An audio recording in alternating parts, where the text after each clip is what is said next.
ಇನ್ನು ರಾಜ್ಯದಲ್ಲಿ ಜಾತಿ ಗಣತಿ ವರದಿ ರಾಜಕೀಯ ಪರ ವಿರೋಧದ ಅಲೆಯನ್ನ ಸೃಷ್ಟಿ ಮಾಡಿದೆ. ಸಂಪುಟದಲ್ಲಿ ವರದಿಯನ್ನ ಮಂಡಿಸಿದಂತಹ ಸಿಎಂ ಸಿದ್ದರಾಮಯ್ಯ ಜೇನುಗೂಡಿಗೆ ಕಲ್ಲೆಸೆದು ಕಲೆಯ ಬಲೆಯನ್ನ ಕೆಡವಿದ್ದಾರೆ. ಲಿಂಗಾಯತ ಒಕ್ಕಲಿಗ ಸಮುದಾಯ ಕೆರಳಿ ನಿಂತಿವೆ. ಮೊದಲ ಬಾರಿಗೆ ಪಂಚಪೀಠಗಳಲ್ಲೇ ಪ್ರಬಲ ರಂಭಾಪುರಿ ಪೀಠದ ಜಗದ್ಗುರುಗಳು ಮೌನ ಮುರಿದಿದ್ದಾರೆ. ನೇರವಾಗಿ ಈ ವರದಿಯನ್ನ ಬಹಿಷ್ಕರಿಸುವುದಾಗಿ ಹೇಳಿದ್ದಾರೆ.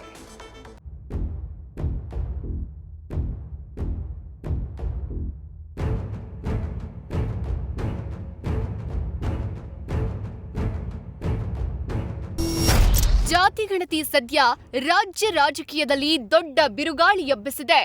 ರಾಜಕಾರಣಕ್ಕೆ ಹೊಸ ಸೂತ್ರ ನೀಡಿದ ಈ ವರದಿ ಜಾತಿ ಚಟಾಪಟಿಗೆ ಮುನ್ನುಡಿ ಬರೆದಿದೆ. ಕರ್ನಾಟಕದಲ್ಲಿ ಕಳೆದ 10 ವರ್ಷಗಳಿಂದ ಧೂಳು ತಿನ್ನುತ್ತಿದ್ದ ಈ ವರದಿ ಈಗ ಮತ್ತೆ ಮೈಕೊಡವಿ ಎದ್ದಿದೆ.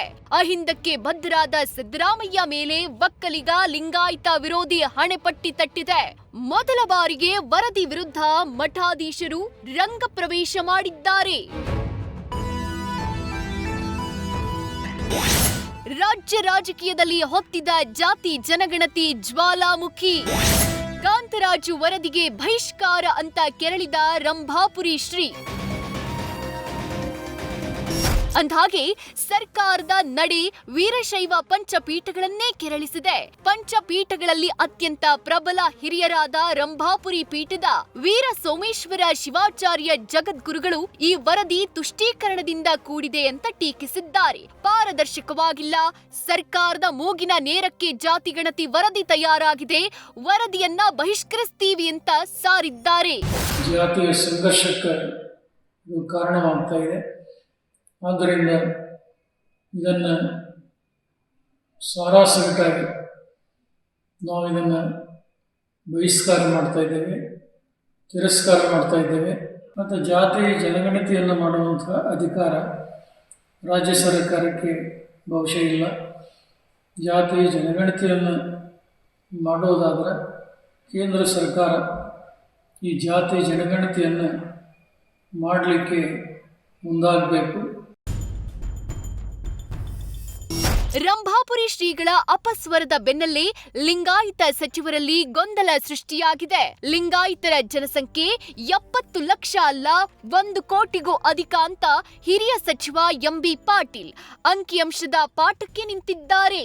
ಯಾರಿಗೂ ಅನ್ಯಾಯವಾಗಲ್ಲ ಅಂತ ಶರಣ ಪ್ರಕಾಶ್ ಪಾಟೀಲ್ ಹೇಳಿದ್ರೆ ಸಚಿವ ದರ್ಶನಾಪುರ ಗೊಂದಲಕ್ಕೆ ಬಿದ್ದಂತೆ ಕಾಣಿಸ್ತಿದೆ. 2A ಮೀಸಲಾತಿ ಲಿಂಗಾಯತದ ಪರಿಶೀಲನೆ ನಮಗೆ ಮೀಸಲಾತಿ ಸಿಗಲ್ಲ. ಹಿಂದೂ ಗಾಣಿಗರ ಪರಿಶೀಲನೆ ಮೀಸಲಾತಿ ಸಿಗ್ತದೆ. ಹಿಂದೂ ಸಾಧು ಒಂದು ಪರಿಶೀಲನೆ ಸಿಗ್ತದೆ. ಹಿಂದೂ ಲಿಂಗಾಯತ ಸಾಧು ಒಂದು ಪರಿಶೀಲನೆ ಸಿಗಲ್ಲ ಏನ್ರಿ. ಹಿಂದೂ ಬಣಿಜಿಗರ ಬರೆದ್ರೆ ಸಿಗಲ್ಲ. ಅವ್ರದಕ್ಕೆ ನಮ್ದೇನೋ ಅಪೇಕ್ಷೆ ಇಲ್ಲ. ನಮ್ಮದು ಇವತ್ತು ದಿವಸ ಜನಸಂಖ್ಯೆ ಏನಿದೆಲ್ಲ ಇದು more than 1 crore ದಾಟ್ತದೆ. 1 crore 10 lakh ಆಗ್ಬೋದು, 20 ಲಕ್ಷ ಆಗ್ಬೋದು, ಜಾಸ್ತಿನೇ ಆಗ್ಬೋದು. ಕೆಲವು ಈಗ ಒಕ್ಕಲಿಗ ಸಮಾಜ ಸಂಘಟನೆಗಳು ಹೇಳಿದೆ, ಲಿಂಗಾಯತ ಸಮಾಜ ಸಂಘಟನೆಗಳು ಕೂಡ ಹೇಳಿವೆ. ಆದರೆ ಈಗ ಸದ್ಯಕ್ಕೆ ತೀರ್ಮಾನ ಏನೂ ಆಗಿಲ್ಲ. ಎಲ್ಲ ವರ್ಗದ ಎಲ್ಲ ಜನರ ಹಿತ ಕಾಪಾಡ್ತಕ್ಕಂಥದ್ದು ನಮ್ಮ ತತ್ವ ಇದು. ಹಾಗಾಗಿ ಯಾರಿಗೂ ನಾವು ಅನ್ಯಾಯ ಮಾಡಿ ಯಾರಿಗೂ ಎಲ್ಲರಿಗೂ ಕೂಡ ಸಮ ನೋಡ್ತಕ್ಕಂಥ ಸರ್ಕಾರ ಇದು. ಅದು ಕ್ಯಾಬಿನೆಟ್ದಾಗ ಮಠಾಧೀಶರು ಹೇಳಿದಂಗೆ ಇಲ್ಲಿ ನಡೆಯಲ್ಲ. ಸರ್ಕಾರಗಳು ಮಠಾಧೀಶರು ಯಾರು ಹೇಳಿದಂಗೆ ನಡೆಯಲ್ಲ. ಏನಿರ್ತದೆ ಸರ್ಕಾರ ಏನಿರ್ತದೆ ಎಲ್ಲರಿಗೂ ನ್ಯಾಯ ಕೊಡ್ತಕ್ಕಂಥ ವಿಚಾರ ಸರ್ಕಾರ ಮಾಡ್ತಾರೆ. ಈಗ ನಾ ಹೇಳಿದಂಗೆ ಸರ್ಕಾರ ನಡೆಯಲ್ಲ, ಅವ್ರು ಹೇಳಿದಂಗೆ ಸರ್ಕಾರ ನಡೆಯಲ್ಲ. ಅದು ಸರ್ಕಾರ ಮಠಾಧೀಶರು ಹೇಳಿದಂಗೆ ಇರ್ತದಲ್ಲ.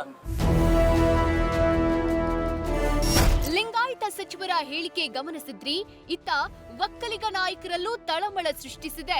ಎಲ್ಲಾ ಸಮುದಾಯಕ್ಕೆ ಸಿದ್ದರಾಮಯ್ಯ ನಾಮ ಹಾಕ್ತಿದ್ದಾರೆ ಎಂದ ಅಶೋಕ್ ಕರ್ನಾಟಕ ಮಿನಿ ಪಾಕಿಸ್ತಾನ ಆಗಲಿದೆ ಅಂತ ಕುಟುಕಿದ್ರು.